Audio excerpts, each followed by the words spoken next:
창세기 3장 8절에서 10절까지의 말씀 함께 합독하시겠습니다. 다 같이 시작. 그들이 날이 서늘할 때에 동산에 거니시는 여호와 하나님의 음성을 듣고 아담과 그 아내가 여호와 하나님의 낯을 피하여 동산 나무에 숨은지라. 여호와 하나님이 아담을 부르시며 그에게 이르시되 내가 어디에 있느냐. 가로되 내가 동산에서 하나님의 소리를 듣고 내가 벗었으므로 두려워하여 숨었나이다. 아멘. 네, 지난번에 창세기 3장 1절에서 7절까지의 말씀을 가지고 죄의 기원이라는 설교 제목으로 함께 은혜를 나누었습니다. 여러분 기억하고 계십니까? 우리가 하나님의 그 창조의 역사를 생각해 봅니다. 우리 창세기 1장에서 또 이전까지의 이야기들이죠.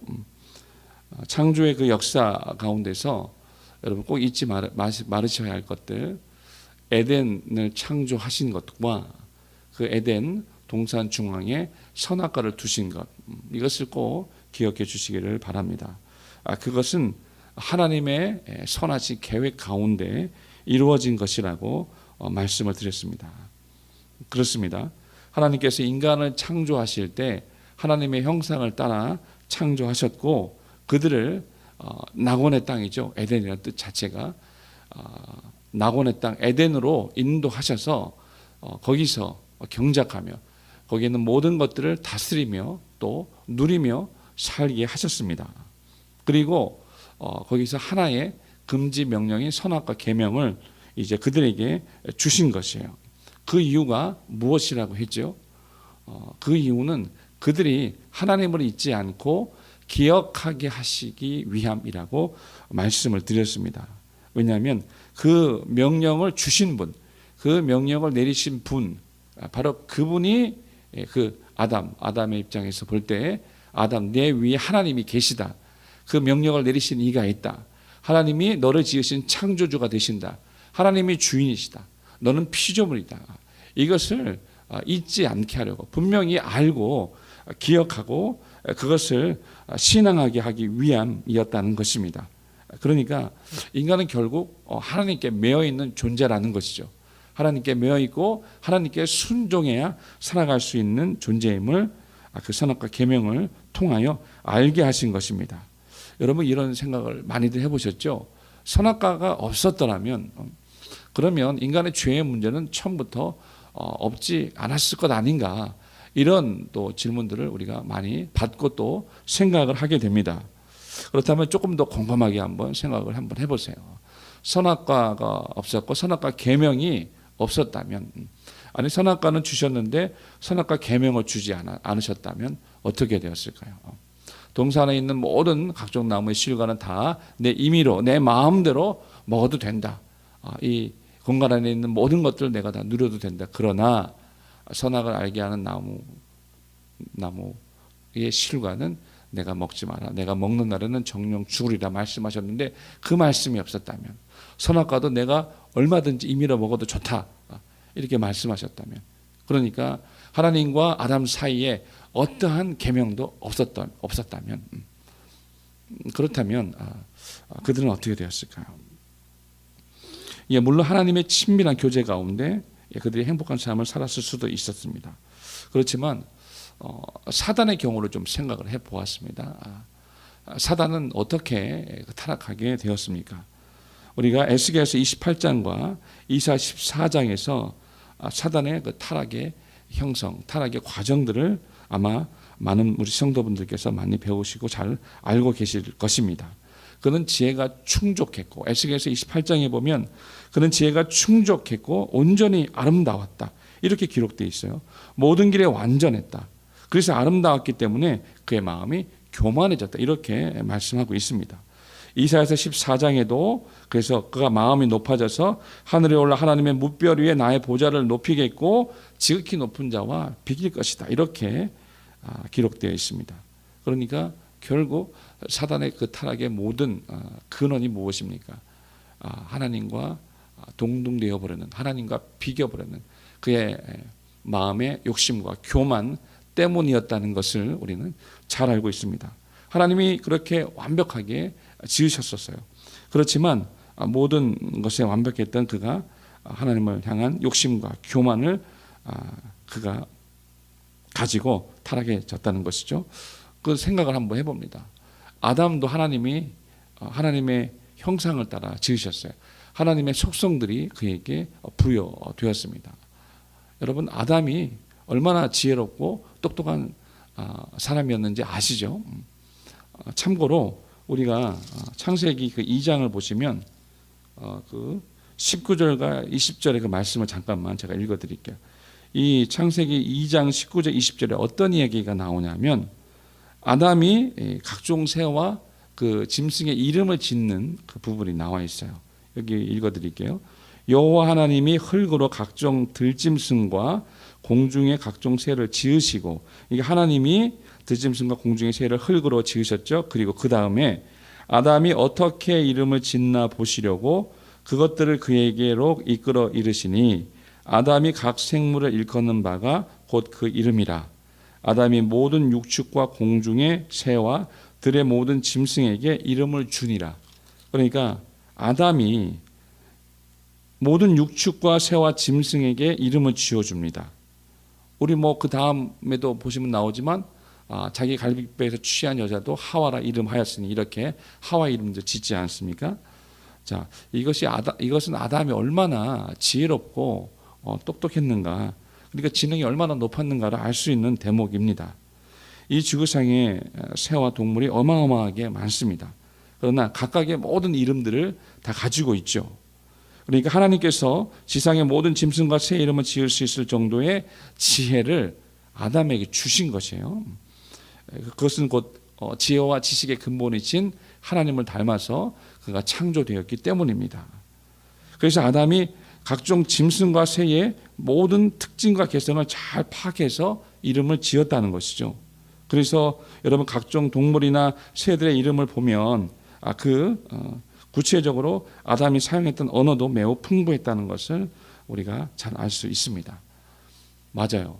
아담은 굉장히 지혜로웠습니다. 굉장히 지능이 높았던 그런 영리하고 똑똑한 그런 존재였음에 틀림없으리라 그렇게 생각을 합니다. 그렇다면 조금 전에 말씀드렸던 것처럼 아담의 그 뛰어난 능력이 아담 스스로를 교만하게 할 수 있지 않았을까, 이런 생각을 이제 해보는 것이죠. 왜냐하면 사단의 경우에서 보았던 것처럼 하나님이 그를 루시엘로 정말 천사장으로 그렇게 아름답게 온전하게 지혜가 충족하게 모든 길에 완전하게 그렇게 지었지만 마침내 그가 욕심과 교만으로 인하여 그가 타락하지 않았습니까? 교만의 그 히브리어가 이제 가바흐란 그런 히브리어인데 우쭐대다, 자기를 높이다, 자고하다. 그러니까 자기 스스로를 높여서 대단하고 훌륭한 존재로 여기는 것입니다. 뭐 우리가 자세한 사항은 나와 있지 않지만 아담이 우리는 굉장히 훌륭한 존재, 하나님이 지으신 지혜롭고 똑똑했던 그런 존재였다라는 부분들을 생각할 때 선악과 계명이 없었다면 혹시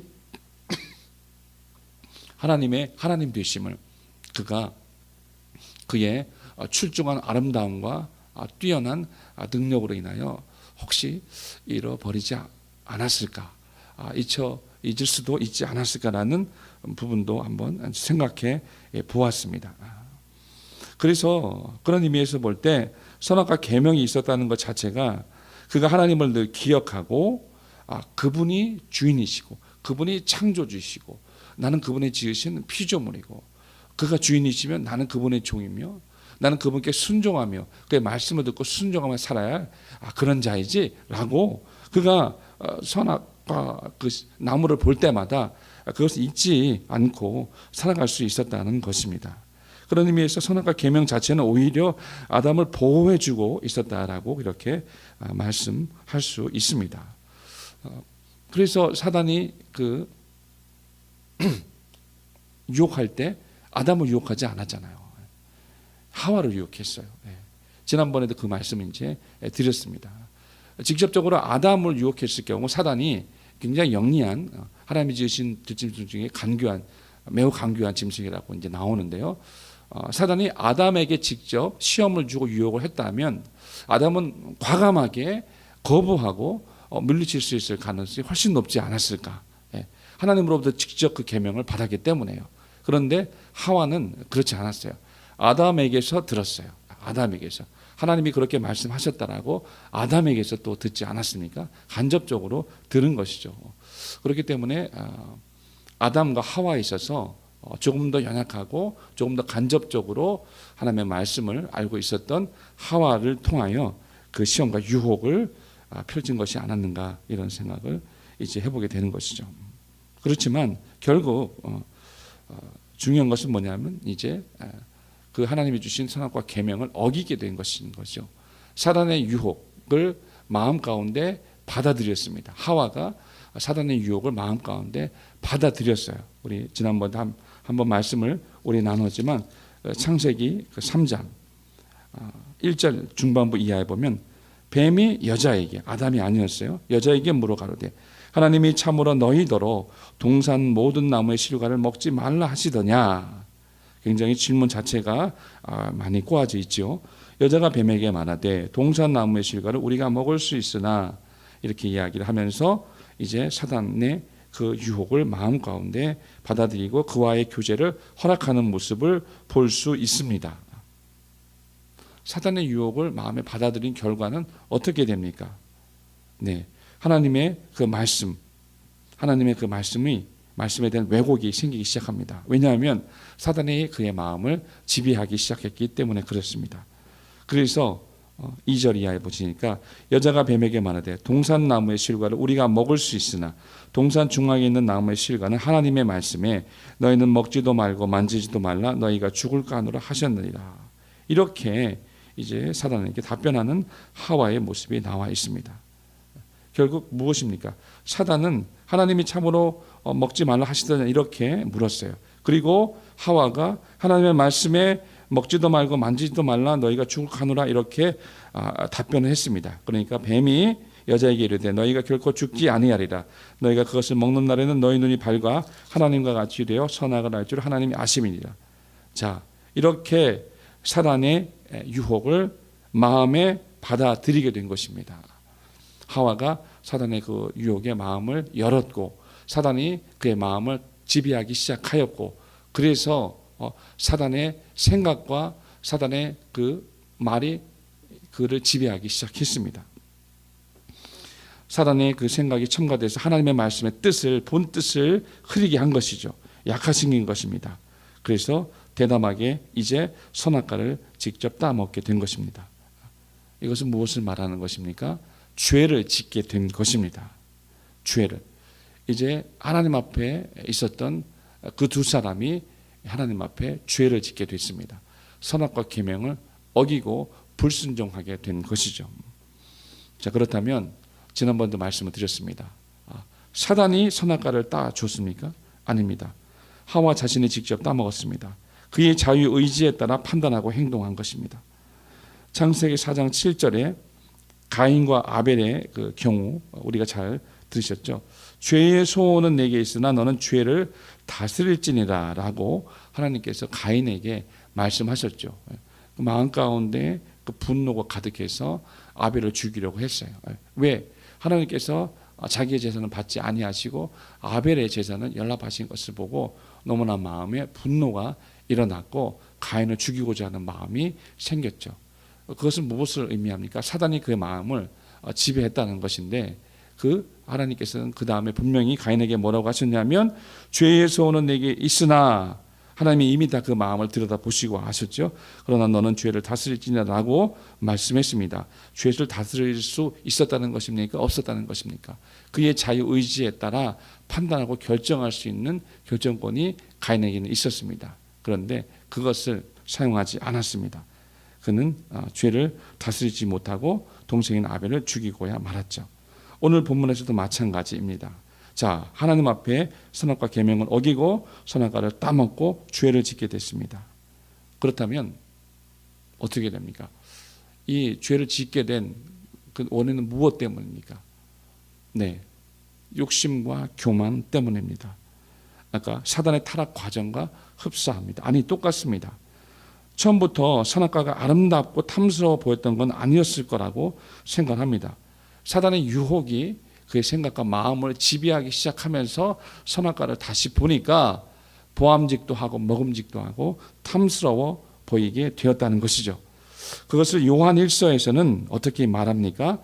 육신의 정욕과 안목의 정욕과 이생의 자랑이라고 이야기를 합니다. 요한일서 2장 16절입니다. 이는 세상에 있는 모든 것이 육신의 정욕과 안목의 정욕과 이생의 자랑이니 다 아버지께로 쫓아온 것이 아니요 세상으로 쫓아온 것이라. 그렇습니다.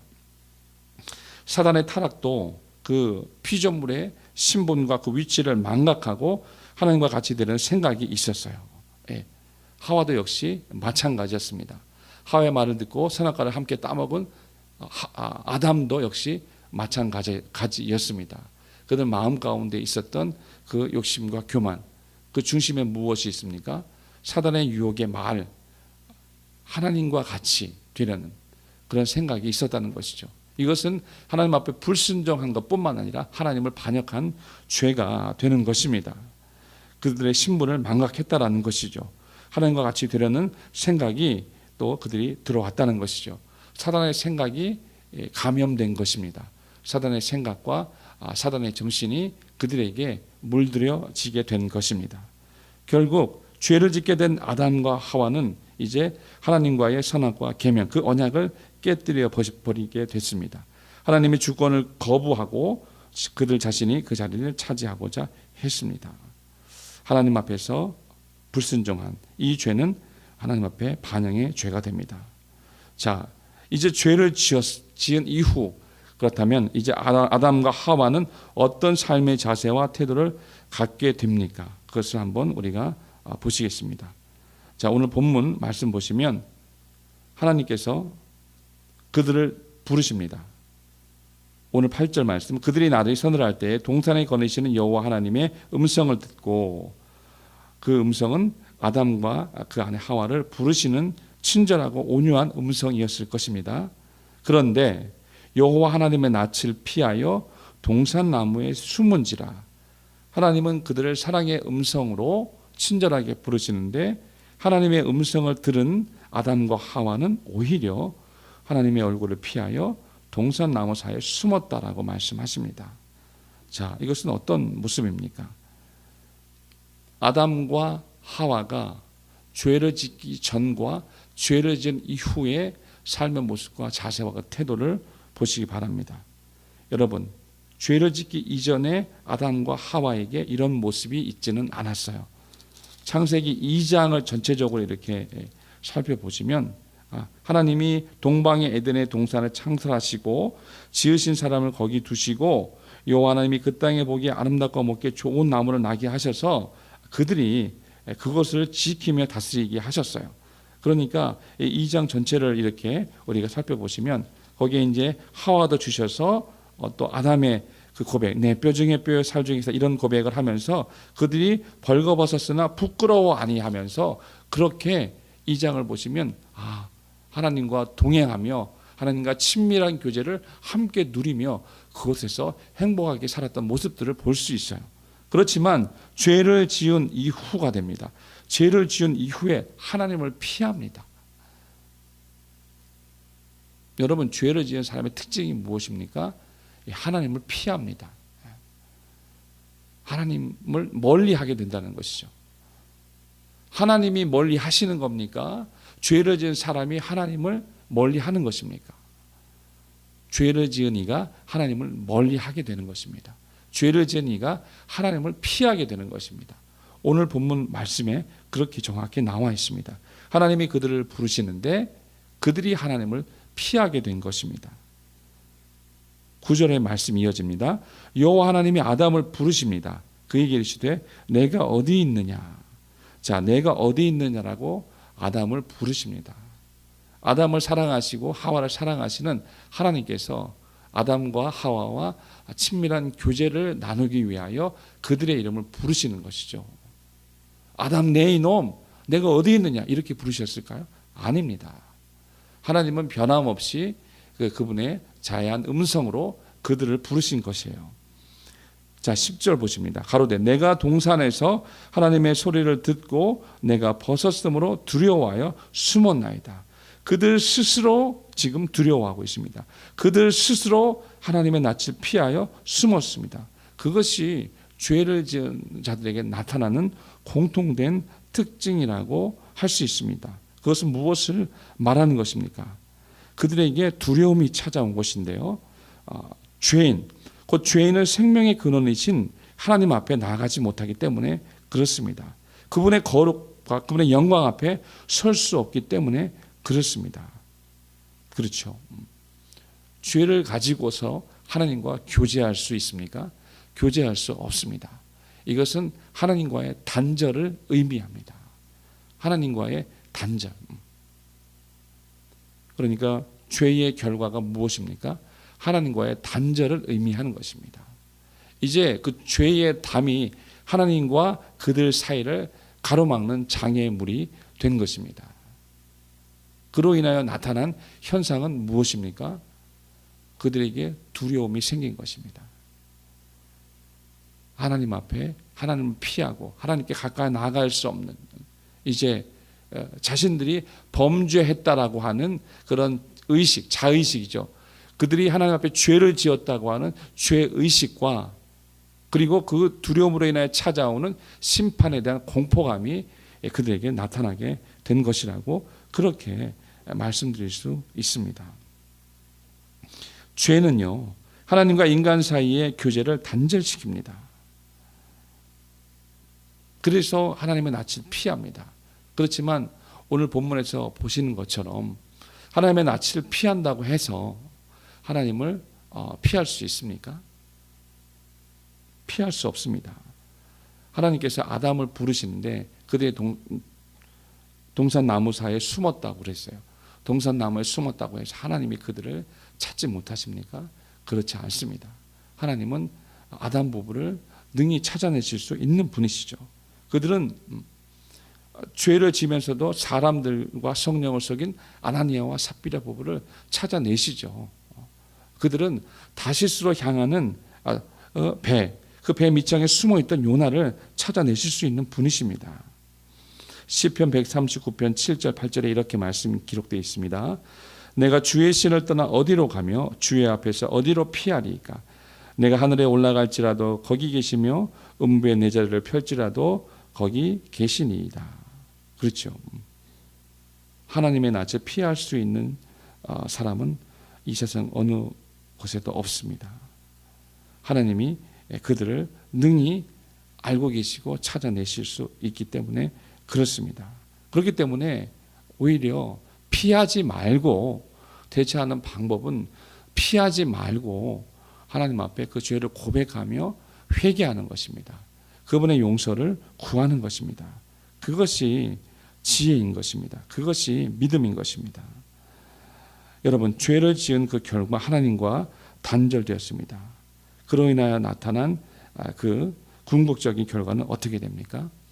영적으로 죽게 된 것이죠. 에베소서 2장 1절입니다. 너희의 허물과 죄로 죽었던 너희를 살리셨도다, 이렇게 말씀했어요. 맞습니다. 그들의 허물, 아담과 하와의 그 허물과 죄로 인하여 그들이 죽었다. 하나님의 말씀에도 마찬가지였어요. 내가 먹는 날에는 정령 죽으리라. 당장 눈에는 죽지 않았어요. 우리는 죽음이 그냥 사람이 목숨을 다하면, 목숨이 끝나면 죽는 것으로 생각을 하지요. 목숨이 끝나고 몸이 차가워지고 그렇게 죽는 것으로 많은 사람들이 생각을 합니다. 그런데 우리를 하나님의 형상을 따라 지으신 하나님께서 우리를 지으실 때에 어떻게 지으셨습니까? 흙으로 사람을 지으시고 그 코에 생기를 불어넣어 사람이 생명이 된지라. 하나님이 지으신 그때로부터 인간은 영적인 피조물로, 영적인 존재로 그렇게 지으셨습니다. 영적 죽음을 말한다는 것이죠. 내가 정령 먹는 날에는 정령 죽으리라 라고 말씀하신 그 죽음은 영적인 죽음을 궁극적으로 의미하는 것입니다. 이제 인간이 하나님과 모든 죄로 말미암아 단절되어 영적으로 죽게 되었다는 것, 그것을 의미하게 되는 것입니다. 그렇기 때문에 여러분 가장 중요한 것이 무엇입니까? 죄를 지었어요. 자, 그 죄를 지은 모든 인간은 하나님의 낯을 피할 수도 없어요. 죄를 지은 모든 인간에게 나타나는 그 모든 마음, 모든 공통된 특징은 무엇이냐 하면 이제 그 죄에 대한 의식을 가지게 되고 하나님을 향한 두려움, 왜냐하면 심판에 대한 두려움과 공포가 엄습해 오기 때문에 그렇다는 것인데요. 그런 일들이 나타나게 되었어요. 그렇다면 무엇이 가장 중요하고 무엇이 가장 시급한 것입니까? 죄를 지은 인간에게 있어서 말입니다. 그것은 무엇이냐면 하나님 앞에 회복하는 것이죠. 회복하는 것. 죄를 짓기 이전의 상태로 회복하는 것이 가장 중요한 것입니다. 죄를 짓기 이전의 상태로 그러면 어떻게 돌아갈 수 있고 회복할 수 있게 되는 것입니까? 하나님 앞에 회개하는 것입니다. 예, 아까 말씀드렸잖아요. 아담과 하와가 피했어요. 피하는 것이 지혜가 아닙니다. 피하는 것이 믿음이 아닙니다. 아담은 말씀드렸던 것처럼 굉장히 출중했던 사람이에요. 굉장히 지혜로웠던 뛰어난 능력을 가진 사람입니다. 그렇지만 그가 죄를 지은 그 순간에 꼬꾸라졌어요. 죄를 지은 그 순간에 하나님을 두려워하게 되었어요. 하나님을 피하게 되었어요. 왜냐하면 그의 마음 가운데 하나님을 향하여 그가 죄를 지었다라는 그 자각이 느껴지게 되고 그에 대한 두려움이 그를 지배하고 엄습했기 때문에 그렇습니다. 그렇죠. 그러니 그 죄를 가지고 하나님께 나아갈 수 없게 된 것이죠. 나아갈 수 없어요. 예. 생명의 근원, 생명과 복의 근원이신 하나님께 죄를 가지고 나아갈 수가 없게 된 것입니다. 이것을 회복하는 것이 가장 급선무입니다. 이것을 회복하고 바로 하나님과의 교제를 회복시키는 것이 가장 중요한 우선순위, 영적 우선순위가 되는 것입니다. 그렇다면 죄로 인해 단절된 하나님과의 교제를 회복하는 것이 가장 중요하다고 했는데 스스로 회복할 수 있습니까? 여러분, 스스로 회복할 수 없습니다. 하나님이 죄인에게 찾아오셔야만 가능한 것입니다. 은혜를 베푸셔야만 회복이 가능한 것입니다. 이것을 우리가 은혜라고 말하죠. 죄인을 사랑하시는 하나님의 마음. 우리가 성경을 통해서 분명히 알고 있는 것은 뭐냐면 하나님은 죄인이 그 죄로 인하여 죽는 것을 원치 아니하신다는 것을 분명히 압니다. 악인이 그 죄로 인하여 멸망하고 죽는 것을 하나님은 원치 아니하신다라고 성경은 말씀합니다. 에스겔서도 말씀하시고 디모데전서 2장에도 또 말씀합니다. 하나님은 모든 사람이 진리를 알기 원하고 구원을 받기를 원하신다라고 성경은 그렇게 말씀합니다. 하나님이 세상을 이처럼 사랑하사 독생자를 주신 이유가 무엇입니까? 하나님이 세상을 사랑하사 세상을 이처럼 사랑하사 독생자를 주셨으니 이는 저를 믿는 자마다 멸망치 않고 영생을 얻게 하려 하심이니라. 예, 하나님은 인간이 멸망하는 것을 원치 아니하십니다. 죄로 인하여 죽게 된 인간이 죄 때문에 멸망하게 되는 것을 하나님이 원치 아니하세요. 그래서 하나님이 친히 하늘에서 그 모든 영광을 버리고 성자 하나님이 이 땅 가운데 말씀이 육신이 되어 나타나셨어요. 하나님이 보내주셨습니다. 그분이 누구이십니까? 성자 예수님이십니다. 성자 예수님이 오셔서 죄인들을 만나주시고 그분이 친히 화목제물이 되어 주신 것입니다. 그래서 그 수치스러운 십자가에서 당신 자신을 제물로 드리시고 자신을 드리심으로 하나님과 인간과의 모든 관계를 회복시켜 주신 것입니다. 요한일서 4장 10절입니다. 사랑은 여기 있으니 우리가 하나님을 사랑한 것이 아니요 오직 하나님이 우리를 사랑하사 우리 죄를 위하여 화목제로 그 아들을 보내셨음이니라. 아멘. 그 아들 예수 그리스도의 보배로우신 그 보혈의 공로로 인하여 하나님과 우리 사회에 있는 사이에 있던 거대한 그 죄의 담이 무너지게 된 것입니다. 그렇다면 이제 죄를 지은 인간이 할 일이 무엇입니까? 하나님 앞에 또 대응해야 될 반응은 무엇입니까? 하나님이 베푸신 그 은혜에 적극적으로 반응하는 것입니다. 하나님이 보내신 예수 그리스도를 마음에 영접하고 모시어 드리는 것입니다. 그렇다면 죄로 인해 단절된 하나님과의 모든 관계가 회복되어집니다. 그래서 하나님 앞에서 우리의 죄를 고백하고 회개하며 그리스도 예수를 마음 가운데 영접함으로 죄 사함을 받게 되고 구원받게 되는 것입니다. 이것이 복음이요, 이것이 진리입니다. 사랑하는 성도 여러분,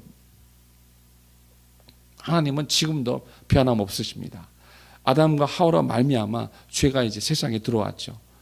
로마서 5장 12절에 있는 말씀처럼 한 사람으로 말미암아 죄가 세상에 들어오고 그 죄로 인하여 모든 사람에게 사망에게 이르렀느니라. 모든 사람에게 사망이 찾아왔다라고 이렇게 말씀하고 있습니다.